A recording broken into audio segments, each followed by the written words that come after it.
পবিত্র কোরআন আল্লাহ তাআলা বিভিন্ন শপথ দিয়েছেন, যেমন সূরা কোরআনে রাসূলের জীবনের কসম খেয়েছেন,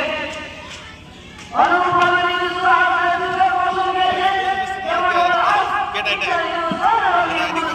শপথ দিলেন মানুষ প্রতিবছরের মধ্যে সময়ের গুরুত্ব সম্বন্ধে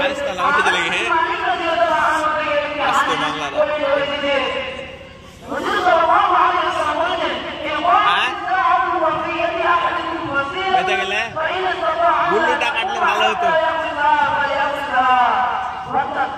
আমি তো চলে যাই না।